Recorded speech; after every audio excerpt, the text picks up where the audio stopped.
Welcome back to my channel Akhil math classes. तो आज हम स्टार्ट करने वाले हैं थ्योरम 10.5 स्टार्ट करेंगे देन 6। एक मिनट, 10.4 मैंने कराया था, 10.4 थ्योरम तक मैंने करवाया था। तो आज हम स्टार्ट करेंगे थ्योरम नंबर 10.5। तो यहाँ पर थ्योरम नंबर 10.5 क्या बोल रहा है, देखो, there is one and only one circle passing through the three given non collinear points. यहाँ कहने का मतलब ये है कि एक सर्कल है, ठीक है, मतलब बोल रहा है कि तीन नॉन कोलिनियर पॉइंट्स है सर्कल के ऊपर। There is only one and only one circle passing through the three non collinear points. मतलब हम तीन नॉन कोलिनियर पॉइंट्स, पहले सर्कल छोड़ो, हम पहले तीन नॉन कोलिनियर पॉइंट्स बनाते हैं। तो यहाँ पे एक पॉइंट बनाया मैंने, फिर यहाँ पर एक बनाया। कोलिनियर पॉइंट्स क्या है मैं आपको बता दूँ। कोलिनियर पॉइंट्स क्या होते हैं, टू और more points lie on a same plane. दो से अधिक पॉइंट्स अगर सेम ही लाइन में हो तो उसको बोलते हैं हम कोलिनियर पॉइंट्स।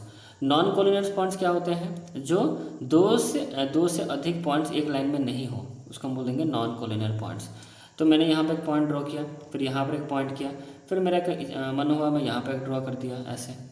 तो ये बच्चों क्या है, तीन नॉन कोलिनियर पॉइंट्स हैं। दो से ज़्यादा होना चाहिए, दो से ज़्यादा पॉइंट्स अगर एक ही लाइन में लाई करते हो तो उसको बोलते हैं collinear points. Non collinear points, दो से अधिक पॉइंट्स अगर अलग अलग एक लाइन में ना हो उसको बोलते हैं नॉन कोलिनियर पॉइंट्स। तो this three points are non collinear points, ठीक है। तीन तो होना ही चाहिए, तीन तो होगा ही होगा पॉइंट्स। तो यहाँ पर देखो, ध्यान से देखो, ये तीन नॉन कोलिनियर पॉइंट्स हैं। ये बोल रहे कि तीन नॉन कोलिनियर पॉइंट से हम एक ही सर्कल बना सकते हैं। There is one and only one circle passing through the three non collinear points. ये थ्री नॉन कोलिनियर पॉइंट से हम सिर्फ एक ही सर्कल को पास कर सकते हैं। कैसे, देखो, तो इस पॉइंट को वैसे जॉइन कर दो पहले, फिर यहाँ पर ऐसे जॉइन कर दो, फिर इसका क्या करो, आप इसका परपेंडिकुलर बाइसेक्टर कर दो, फिर यहाँ पर काटोगे, फिर यहाँ काटोगे, ऐसे कटेगा। तो यहाँ पर देखोगे एक ही सेंटर आप पाओगे। क्या कर पाओगे, एक ही सेंटर यहाँ पर आपको मिलेगा। उसी से आप सर्कल ड्रॉ करोगे तो इससे इस पे होगा आपका, ठीक है। तो ये चीज़ें ऑलरेडी मैंने करा चुकी हैं एक्सरसाइज 10.3 में, ऑलरेडी इसका प्रूफ मैंने किया हुआ है। तो यहाँ पर जो PRQ है ये आपका तीन नॉन कोलिनियर पॉइंट्स है। और देखो, हमने एक सेंटर वहाँ पर ऐसे निकाला था, इसको परपेंडिकुलर बाइसेक्टर किया था, इसका परपेंडिकुलर बाइसेक्टर किया था, हमें यहाँ पर एक पॉइंट मिला था, फिर हमने सर्कल ड्रॉ कर दिया। देखो एक सर्कल, तो ये देखो तीन नॉन कोलिनियर पॉइंट्स को टच कर रहा है कि नहीं, देखो सर्कल, ठीक है, समझ में आ गया, ओके। तो यहाँ पर ये थ्योरम 10.5 का ऑलरेडी मैंने प्रूफ किया हुआ है ऑलरेडी, ठीक है। तो ये एक्चुअली एक्सरसाइज 10.3 का क्वेश्चन नंबर 2 था, बट डिटो दोनों सेम है, दोनों सेम कॉन्सेप्ट पे बेस्ड है, ओके। एक्चुअली 10.3 जो एक्सरसाइज है, पहले थ्योरम 10.5 के बारे में कहा गया है, देन उसके बाद आपका एक्सरसाइज 10.3 है, ठीक है। तो बट मैंने 10.5 थ्योरम को बाद में अभी पढ़ा रहा हूँ आफ्टर अपलोडिंग एक्सरसाइज 10.3, तो इसीलिए आपको लग रहा हो कि इसमें ये कहाँ से आ गया, बट एक्चुअली 10.5 थ्योरम है। आप बुक देखोगे देन उसके बाद आपका एक्सरसाइज 10.3 आता है, ओके। तो ये आपको समझ में आ गया, ये एक लेफ्ट हो गया था थ्योरम 10.5, उसको मैंने आपको बता दिया। और उसके बाद थ्योरम 10.5 के बाद आपका एक्सरसाइज 10.3 ऑलरेडी वीडियो अपलोड हो चुका है, आप देख लेना। तो आज बेसिकली हम जो पढ़ने वाले हैं थ्योरम, दैट इज़ 10.6 हम पढ़ेंगे आज, ठीक है। तो 10.6 पे हम फोकस करते हैं ज़्यादा। देखो यहाँ बोला गया कि equal chords of a circle are equidistant from the centre. यहाँ पर जो भी स्टेटमेंट मैंने लिखे हैं उसको भी भूल जाओ, फिलहाल के लिए इसको हम हटा देते हैं, ठीक है, इसको रखते हैं साइड में। वही 10.6 थ्योरम यहाँ पर मैंने लिखा हुआ है। पहले यहाँ पर समझो चीज़ों को, यहाँ कॉन्सेप्ट समझो, देन उसके बाद वहाँ पर स्टेटमेंट। आपके एग्जाम में आ सकते हैं भाई थ्योरम को प्रूफ करो, प्रूफ करके दिखाओ अच्छे से। तो अच्छे से बच्चों यहाँ पर मैंने स्टेटमेंट सारा कुछ लिख दिया है, ठीक है। तो बस यहाँ पर कॉन्सेप्ट को समझ लो, थ्योरम 10.6 क्या कह रहा है, और उसके पूरे जितने भी प्रूफ यहाँ पर उस पेज में जो मैंने किए हैं ना, उसको मैं यहीं पर भी समझाऊंगा आपको, ठीक है। आप सिर्फ वहाँ पर स्टेटमेंट देख लेना कैसे लिखना होता है। तो चलो स्टार्ट करते हैं। तो पहले हम क्या करेंगे, सर्कल ड्रॉ करेंगे। सर्कल हमने ड्रॉ किया, राइट। चलो ये रहा हमारा सर्कल, ठीक है। इसको अच्छे से सर्कल बना लेते हैं, थोड़ा सा अजीब दिख रहा है, मैं यहाँ से इसको ऐसे ड्रॉ कर ले रहा हूँ, ठीक है। ये रहा हमारा सर्कल, ओके। अब देखो, तो यहाँ पर मैं सेंटर बना लूँ, ठीक है। इस सर्कल को भूल जाओ, इसको हम काट देते हैं। ये हमारा सर्कल है, राइट। अब समझो, यहीं पर आपको रफली सारा समझा दूंगा, फिर उसमें मैं सिर्फ स्टेटमेंट दिखा दूंगा। तो यहाँ पर थ्योरम बोल रहा है 10.6, equal chords of a circle are equi distance from the centre. ये चीज़ को समझना बहुत ज़रूरी है। यहाँ पर बोल रहा है कि इक्वल कॉर्ड्स मतलब एक सर्कल का ए मतलब एक सर्कल होता है, ठीक है, ए का मतलब होता है एक सर्कल के बारे में कहा गया है। एक सर्कल के जो दो कॉर्ड्स होते हैं, यहाँ पे इक्वल कॉर्ड्स के बारे में बोला गया है, इक्वल कॉर्ड्स। तो हम इक्वल कॉर्ड्स मतलब यहाँ पे हम दो कॉर्ड्स ले लेंगे, अब चाहो तो तीन कॉर्ड कुछ भी लो, बट हम दो कॉर्ड्स यहाँ पे लेते हैं। तो मैंने यहाँ पे एक कॉर्ड यहाँ पे ड्रॉ किया, दैट इज़ पी क्यू। तो यहाँ पे मैंने कॉर्ड ड्रॉ किया P Q, and another chord मैंने यहाँ पर एक ड्रॉ किया। इक्वल कॉर्ड्स आपको ड्रॉ करना है, याद रखो क्वेश्चन में बोला गया है इक्वल कॉर्ड्स होना चाहिए। तो एक चीज़ हमेशा याद रखना कि ये कॉर्ड जहाँ पर बनेगा, ये कॉर्ड भी बच्चों यहीं इसी जगह पे ही बनेगा। सेंटर से उसकी डिस्टेंस क्या होगी, सेम ही होगी, ठीक है। अब एक कॉर्ड बना के देखो, मान लो ये सर्कल है, अगर एक कॉर्ड बनाया मैंने 4 सेंटीमीटर का, जो दूसरा जो कॉर्ड भी देखो, आप बोलोगे ना सर आपने ये जो कॉर्ड यहाँ पर बनाया, ये आपका ये सर्कमफ्रेंस है, इतना दूर छोड़ के यहाँ पर आपने बनाया कॉर्ड, और सर्कमफ्रेंस से कितनी थोड़ा सा दूरी पे यहाँ पर ये कॉर्ड बना हुआ है। तो अगर देखोगे दूसरा कॉर्ड भी अगर बनाओगे 4 सेंटीमीटर का, मान लो आप यहाँ बनाते हो 4 सेंटीमीटर का, तो वो भी बच्चों सर्कमफ्रेंस से उतनी ही दूरी पे, मतलब उतना ही एरिया पे आप बोल सकते हो, उतना ही जगह पे ही ये कॉर्ड बनेगा। कहने मतलब कॉर्ड जब इक्वल होते हैं ना, तो कहने का मतलब ये है कि वो उतने ही जगह पर, मतलब जिस जगह पे ये लाइन मैंने ड्रॉ किया है, और अगर मैं और एक कॉर्ड बनाता हूँ 4 सेंटीमीटर का, तो वहीं पर वही सेम जगह पे ही बनेगा, यहाँ पर नहीं बनेगा। अब यहाँ पर बनेगा, यहाँ से ये जो यहाँ और एक बार ड्रॉ कर दे रहा हूँ ऐसे, मतलब यहाँ पर से कॉर्ड बनाया, तो ये जो दिख रहा है ना चीज़ें, ये जो आर्क आपको जो दिख रहा है ना, ये आर्क, ये इतना ही पोर्शन का आर्क, मतलब इतना ही लेंथ का आर्क आपको यहाँ पर भी मिलेगा, उतना ही सेम लेंथ का आर्क से ये 4 सेंटीमीटर बनेगा। अगर मान लो थोड़ा सा भी आप कॉर्ड का लेंथ बढ़ाते हो, तो बच्चों ये जो आर्क है ना, ये बढ़ जाएगा, ठीक है। तो यहाँ पर इस चीज़ों को समझो, यहाँ पे ऐसी चीज़ें वर्क करती हैं। प्रैक्टिकली मैं आपको दिखाया, अब हम प्रूफ करने वाले हैं, प्रैक्टिकली चीज़ें मैं आपको दिखाया, मैंने आर्क को कह के दिखाया है। अब सेंटर की भी बात हम करेंगे अभी, ठीक है। तो वहाँ पर ये कॉर्ड, यहाँ पर ये थ्योरम यही बोल रहे हैं कि अगर दो कॉर्ड इक्वल हैं तो उनकी दूरी सेंटर से सेम होगा। जैसे मैंने आर्क के बारे में बताया, अगर वही चीज़ अब मान लो सेंटर से हम करते हैं, मान लो मैंने यहाँ पर एक कॉर्ड ड्रॉ किया दैट इज़ 4 सेंटीमीटर का, फिर से यहीं पर मैं कॉर्ड ड्रॉ करता हूँ 4 सेंटीमीटर का, तो ये चीज़ आप देखोगे, अब ये चीज़ें कंस्ट्रक्शन से भी देख सकते हो कि वही सेम जगह, इस जगह पर मतलब इतना आर्क जो छोड़ के यहाँ पर कॉर्ड बना, इतना आर्क यहाँ पर भी छोड़ के यहाँ पर ये कॉर्ड ऐसे बनेगा, ठीक है। अब सेंटर की बात करते हैं। सेंटर जो होता है ऊपर बीच में होता है, सर्कल का सेंटर कहाँ होता है, ऊपर बीच में होता है। सेंटर से इस कॉर्ड की जो दूरी होती है ना, वो भी सेम ही होगी। मैंने आर्क के बारे में बताया, जो कि आपके बुक में नहीं कहा गया है, उसके बारे में बाद में बात करेंगे। जो आपका ये थ्योरम बोल रहा है 10.6 में, उसके बारे में मैं फोकस करता हूँ कि एक सर्कल है, यहाँ पे सेंटर है, अगर मैं इक्वल कॉर्ड्स यहाँ पर बनाता हूँ, मान लो ये 4 सेंटीमीटर का, ये भी 4 सेंटीमीटर का है, तो सेंटर से उसकी दूरी जो होगी, यहाँ से जिसकी मतलब मान लो ये कॉर्ड का सेंटर से दूरी, मान लो ये सपोज 3 सेंटीमीटर का है, तो यहाँ ये जो इस वाले कॉर्ड से भी सेंटर की जो दूरी होगी वो भी 3 सेंटीमीटर का ही होगा। ये थ्योरम यही बोल रहा है कि इक्वल कॉर्ड्स जो सर्कल का होते हैं वो सेंटर से इक्वल डिस्टेंस पे होते हैं, और equal distance from the centre, ठीक है। अच्छा, अब यहाँ पे एक सवाल आता है कि सर आपने एक सीधा लाइन ही क्यों किया, ये कॉर्ड मैंने ड्रॉ किया, ठीक है, ये इक्वल कॉर्ड्स हैं बच्चों, ओके, ये सेंटर है आपका। तो ये कॉर्ड से सेंटर का जो दूरी है हम कैसे हम ड्रॉ कर सकते हैं, मुझे फाइंड करना है कि भाई ये जो हमारा कॉर्ड है ये सेंटर से कितने डिस्टेंस पे है। तो आप लाइन बताओ सिंपली कहाँ ड्रॉ करोगे, आप ऐसे तो लाइन ड्रॉ नहीं कर सकते, आप ऐसे भी नहीं कर सकते, आप सीधा करोगे ड्रॉ कि हाँ ये लाइन ही आपको बताएगा कि सेंटर से इस कॉर्ड की दूरी कितनी है। और कोई भी लाइन आप साइड में ड्रॉ करो वो आपको नहीं बताएगा, ठीक है। कोई भी चीज़ का डिस्टेंस आप सिंपली, जैसे मान लो मैं यहाँ पर एक स्केल रखा, अब मैं यहाँ पर एक रबर रखता हूँ, तो मान मैं पूछूंगा आपको ये रबर जो है वो स्केल से कितनी दूरी पे है, तो आप क्या करोगे, आप यहाँ से लेके सीधा नीचे तक जाओगे ना आप इसको ऐसे करोगे यहाँ से यहाँ कैलकुलेट करोगे, नहीं, आप बोलोगे कि ये रहा रबर, ये रहा स्केल, अब इनके बीच की जो दूरी है वो एक सीधा लाइन यहाँ से निकलेगा, एक यहाँ पर आएगा, वो सीधा लाइन ही हमें बताएगा कि ये रबर इस स्केल की दूरी कितनी है, ठीक है। अगर मैं ऐसे कर दूँ, ये रबर ये हमारा स्केल है, अगर मैं ऐसे रख दूँ इसको ऐसे, तब मुझे एग्जैक्ट पता चला, देखो ऐसे देखो, ठीक है, तो मुझे पता चल गया हाँ ये रबर का स्केल का दूरी आप एक सीधा लाइन से ही आप जान सकते हो। इसको लाइन को थोड़ा सा बेंड करोगे तो आपको एक्चुअल डिस्टेंस नहीं मिलेगा, ठीक है। समझ में आ रही चीज़ें कि अब सीधा आप एक लाइन करना पड़ेगा, आपको परपेंडिकुलर करना पड़ेगा, तभी इन दोनों चीज़ों को बीच में आपका डिस्टेंस पता चल जाएगा। मान लो इस लाइन का मेजरमेंट है सपोज 6 सेंटीमीटर मान लो, तो रबर की और स्केल की जो दूरी कितनी होगी 6 सेंटीमीटर होगा। इसको थोड़ा मैं बेंड करके अगर आप इसको कैलकुलेट किया डिस्टेंस तो अलग आ जाएगा, वैसा नहीं होता है। कोई दो चीज़ का डिस्टेंस आप उसको परपेंडिकुलर लाइन से सीधा से ही हम उसको हम पता कर सकते हैं, ठीक है। तो यहाँ भी चीज़ें वैसे ही वर्क करेगी। तो हम यहाँ पर क्या करेंगे, सेंटर से एक लाइन यहाँ पर ड्रॉ करेंगे जो कि परपेंडिकुलर, हमें यहाँ पर कंस्ट्रक्शन करेंगे, ठीक है। ये तो हमें गिवन है, ये तो हमें गिवन है कि हमें कॉर्ड इक्वल गिवन है। हम यहाँ पर लिख देंगे भाई पी क्यू जो है कॉर्ड हमारा, पी क्यू जो कॉर्ड है वो आर एस के साथ क्या है, बराबर है। फिर हम देखेंगे, पर हम कंस्ट्रक्शन हेडिंग करके लिखेंगे कि भाई हम सेंटर से एक लाइन यहाँ पर परपेंडिकुलर एक बना रहे हैं कॉर्ड पे, यहाँ से भी एक सेंटर से एक लाइन जाएगी परपेंडिकुलरली लाई करेगा किस पे, इस कॉर्ड पे, ठीक है। ये हम कंस्ट्रक्शन में करेंगे। यहाँ तक चीज़ें समझ में आ रही हैं, आगे बढ़ते हैं। तो आपने कंस्ट्रक्शन से ये किया कि यहाँ पर आपने परपेंडिकुलर इस कॉर्ड पे बना दिया। अब यहाँ पर उसका नेमिंग ले लेते हैं, जैसे मैंने यहाँ पर एल ले लिया, यहाँ पर एम ले लिया, राइट। अच्छा, तो हमने बच्चों एक थ्योरम पढ़ा हुआ है, क्या पढ़ा हुआ है कि अगर सेंटर से कोई लाइन अगर परपेंडिकुलरली लाई करती है कॉर्ड हमारा पी क्यू पे, तो वो क्या करेगी, कॉर्ड को दो इक्वल पार्ट्स में डिवाइड कर देगी, मतलब बाइसेक्ट कर देगी, ठीक है। तो यहाँ सेंटर से एक लाइन देखो परपेंडिकुलर उतर रही है इस कॉर्ड पे पी क्यू पे, तो ये जो ओ एल जो लाइन हमारा क्या करेगा, वो पी क्यू जो हमारे कॉर्ड को बाइसेक्ट कर देगा, ठीक है।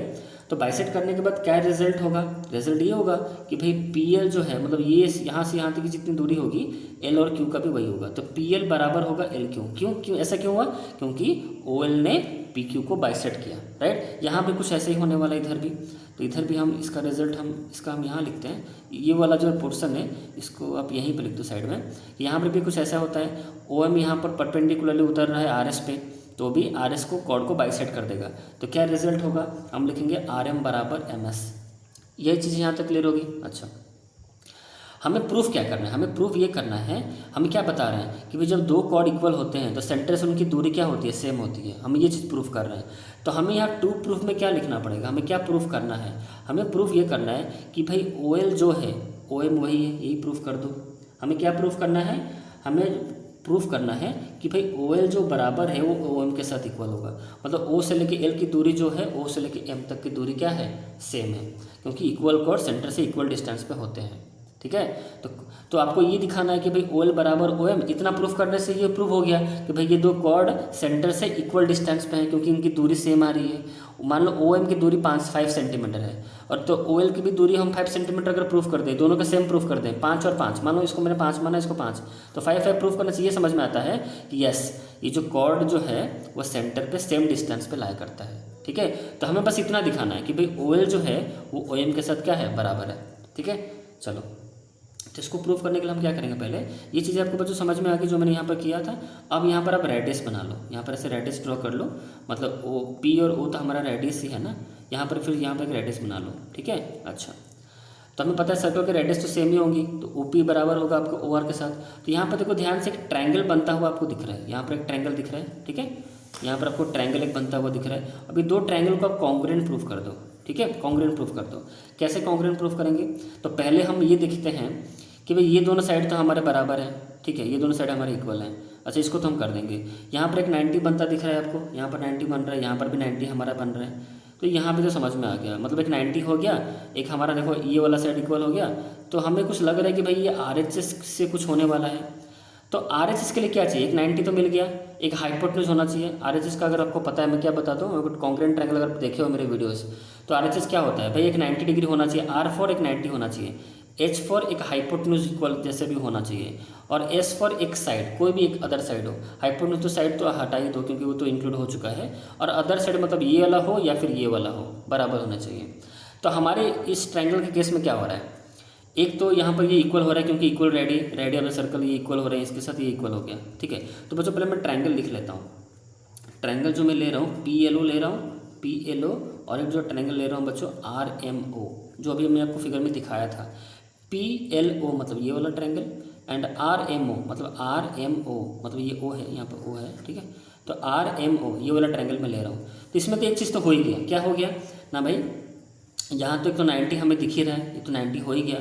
तो 90 वाला हम पार्ट लिख लेते हैं भाई, एंगल जो है ओ एल पी वो बराबर है हमारा ओ एम आर के साथ इक्वल है। देखो ओ एल पी मतलब ओ एल पी मतलब ये 90 है, ओ एम आर ये बच्चों क्वेश्चन में ऑलरेडी गिवन था, हमने कंस्ट्रक्शन के थ्रू ये पाया था ना कि हमने कंस्ट्रक्शन ड्रॉ किया था, तो ये आपके गिवन के अंडर में जाएगा, या फिर आप यहाँ पर लिख सकते हो ईच 90 डिग्री या फिर फ्रॉम द कंस्ट्रक्शन, या फिर बाय यहाँ पर रीजन लिख दोगे बाय कंस्ट्रक्शन, या फिर लिख दोगे ईच 90, ठीक है। पर यहाँ पर मैं कुछ लिख नहीं रहा हूँ, फेयर नोट में सारा कुछ लिखा हुआ है, यहाँ समझ में आ गया। अच्छा, तो ये एक एंगल मिला जो हमें 90 ये बता रहा है कि दो ट्रायंगल में ये है। अच्छा, फिर हम देख रहे हैं कि ओ पी बराबर ओवर है हमारा, जो कि हमारा रेडियस ऑफ द सर्कल है, ओ पी बराबर ओवर, राइट, ओ पी बराबर मतलब ओवर, ठीक है। अब हमें और एक चाहिए, और एक साइड चाहिए, या फिर ये इक्वल हो जाए या फिर ये दोनों इक्वल हो जाए, यही होना चाहिए ना, कोई दोनों में से। ये तो हमें इक्वल करना है, हमें ये तो इक्वल करेंगे हम, ये तो हमें गिवन नहीं क्वेश्चन में। और हम क्या कर सकते हैं बच्चों, हम पी एल को आर एम के साथ इक्वल कर सकते हैं। कैसे, वो चीज़ समझो। यहाँ पर देखो सिंपल सी बात है, हमने ऑलरेडी यहाँ पर बताया है आपको कि जो पी एल, देखो यहाँ पर हमने क्या पाया था कि पी एल बराबर एल क्यू है, बताया था कि नहीं। तो बच्चों पी एल बराबर जब एल क्यू है, समझो इस चीज़ को, यहाँ पर क्या हो रहा है। तो पी एल जो है इसको मैं चाहूँगा तो हाफ ऑफ यहाँ पर पी क्यू में लिख सकता हूँ कि नहीं, कि जो पी एल जो है ना वो पी क्यू का आधा है कि नहीं, बताओ मुझे। जो पी एल है ना, देखो ये दोनों आपस में बराबर है, तो ये जो मैं बोल सकता हूँ, ये जो है मैं बोल, ये आधा है किसका, इसका, ठीक है। और ये मैं बोल सकता हूँ आर एम जो है वो आधा है किसका ना, आर एस का। तो यहाँ पर मैं लिख सकता हूँ कि आर एम जो है वो आपका हाफ ऑफ क्या है, आर एस है, सॉरी आर एम जो है, सॉरी आर एम जो है ना वो हाफ ऑफ आर एस होगा। और यहाँ पर पी एल जो है, ये जो पी एल है वो पी क्यू का आधा होगा, तो P L equal to half of P Q.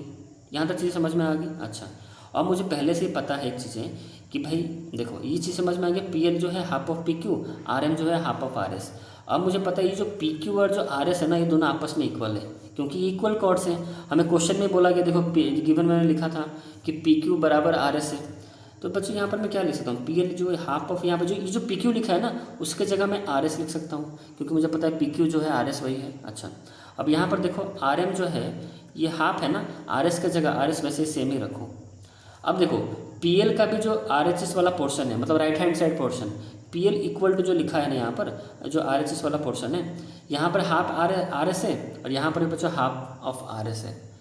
तो अगर पी एल का आर एच एस पार्ट और आर एम का भी आर एच एस पार्ट दोनों का क्या है, सेम है, तो हम बोल सकते हैं कि भाई पी एल जो है वो बराबर है आर एम के साथ, है कि नहीं। ऐसे हम बोल सकते हैं कि नहीं, बोल सकते हैं। अच्छा, ऐसे एक समझ लो, जैसे एक्स की वैल्यू मान लो 2 है, वाई की वैल्यू मान लो 2 है, दोनों का वैल्यू सेम है, दोनों का आर एच एस पोर्सन क्या है, सेम है। तो क्या हम बोल नहीं सकते कि एक्स बराबर है वाई के साथ, हम बोल सकते हैं ऐसे। तो यहाँ पर भी ऐसी चीज़ें लागू होंगी। तो मैंने P L equal to R M हो गया।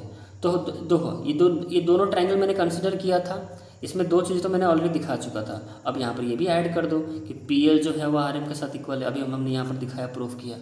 तो आपको ये 3 चीज़ें यहाँ पर मिल गई। इस ट्रायंगल को देखो, 2 ट्रायंगल में आपको ये 3 चीज़ें मिल चुकी हैं। तो जैसे ये 3 चीज़ें मिल चुकी, हम बोल सकते हैं भाई ये दोनों ट्रायंगल आपका कॉन्ग्रुएंट है। कौन सा कंडीशन से ना, आर एच एस कंडीशन से हमारे कॉन्ग्रुएंट हो गए। तो हम बोल सकते हैं कि ट्रायंगल जो पी एल ओ है वो हमारा कॉन्ग्रुएंट हो गया triangle, sorry P L Q था ना, अच्छा हम लोग यहाँ पर ओ लिया, अच्छा कोई बात नहीं। पी एल ओ जो है वो बराबर, मतलब ट्रायंगल जो है वो आपका इक्वल है ट्रायंगल आर एम ओ के साथ, कॉन्ग्रुएंट है, मतलब इक्वल नहीं बोलो, कॉन्ग्रुएंट है। पी एल ओ कॉन्ग्रुएंट होगा आपका आर एम ओ के साथ। जैसे ये 2 ट्रायंगल हमारे कॉन्ग्रुएंट होते हैं, हम बोल सकते हैं कि भाई ओ एल जो है वो बराबर है इसके साथ। क्यों ना, सिंप्लिसिटी। हम जैसे ये 2 ट्रायंगल कॉन्ग्रुएंट होता है ना, हम यहाँ पर लिख सकते हैं कि भाई ओ एल बराबर है आपका ओ एम के साथ, रीजन आप लिख दोगे C P C T, corresponding part of congruent triangle, बस। तो ऐसे करके हमने प्रूफ कर दिया कि यस ओ एल बराबर ओ एम। तो ये थ्योरम आपका 10.6 जो है आपका कंप्लीट होता है यहाँ पर। ओके, समझ में आ गई चीज़ें। अब आते हैं स्टेटमेंट की बारी। अब यहाँ पर देखो स्टेटमेंट, जो भी चीज़ें मैं आपको समझाई हैं उसको अच्छे से यहाँ पर लिखा गया है, ठीक है, कि कैसे चीज़ें वर्क करती हैं। देखो पूरा स्टेटमेंट पूरा अच्छे से देख लो, यहाँ पर सारा कुछ यहाँ पर अच्छे से बताया गया है। कि पहले मैंने गिवन लिया, मैं पढ़ के आपको सुना देता हूँ। गिवन में जो है a circle with centre O having 2 equal chords P Q and R S. ये पहले आपको गिवन में लिखना है कि भाई सेंटर ओ पे मतलब एक सर्कल है जिसका सेंटर ओ है और उसके 2 इक्वल कॉर्ड्स हैं पी क्यू और आर एस, ठीक है, और पी क्यू बराबर है आर एस के साथ। यहाँ पर मैंने गिवन में लिखा हुआ है। टू प्रूफ हमें ये करना है कि भाई O L equal to O M हमें प्रूफ करना है। क्यों करना है मैंने आपको सारा कुछ समझा दिया है, अब सिर्फ स्टेटमेंट देखो। कंस्ट्रक्शन का हेडिंग बना के आप लिखोगे draw O L perpendicular to P Q. मैंने ओ एल बनाया पी क्यू के साथ परपेंडिकुलर, फिर मैंने ड्रॉ किया O M perpendicular to R S. उसके बाद मैंने फिर कंस्ट्रक्शन में लिखा join O P and O R, O P और ओवर को मैंने जॉइन किया, ठीक है, कंस्ट्रक्शन पार्ट ओवर। अब आते हैं प्रूफ पे। तो हमने यहाँ लिखा हियर ओ एल जो है परपेंडिकुलर है पी क्यू के साथ और ओ एम परपेंडिकुलर है आर एस के साथ। तो since perpendicular from the centre of a circle bisect the chord, यहाँ पर देखो थ्योरम मैंने यूज़ किया है। So O L bisect the chord P Q, इसलिए ओ एल ने बाइसेक्ट किया कॉर्ड पी क्यू को, एंड ओ एम जो है वो आर एस कॉर्ड को बाइसेक्ट किया है, ठीक है। इसीलिए देयरफॉर पी एल बराबर होगा एल क्यू, पी एल बराबर L Q and R M जो है वो बराबर होगा MS के साथ। यहाँ तक चीज़ें समझ में आ गई। अच्छा, अब देखो, अब यहाँ पर मैंने यह कर दिया कि भी PL बराबर LQ है, तो PL को मैं हाफ ऑफ PQ लिख सकता हूँ। तो PL को मैं हाफ ऑफ Q यहाँ पर लिखा इक्वेशन नंबर 1। अच्छा, मुझे पता है मैं RM इक्वल टू MS लिया था मैं, तो मैं RM को लिख सकता हूँ हाफ ऑफ RS, जो मैंने आपको समझाया था रफ में, और RM इक्वल टू हाफ। तो अब RS को मैंने यहाँ पर पुट कर दिया RS की जगह मैंने लिखा है यहाँ पर PQ, क्योंकि तो अगर साइड में मैंने रीज़न लिखा है क्योंकि PQ बराबर है RS के साथ, ठीक है, यहाँ पर लिखा है मैंने। ओके, तो हमें इक्वेशन 1 से, मतलब ये जो रिजल्ट है PL बराबर हाफ ऑफ PQ, और इक्वेशन नंबर 2 इसको मैंने दे दिया था, RM equal to half of PQ जो है ना, उसको मैंने इक्वेशन नंबर 2 दे दिया।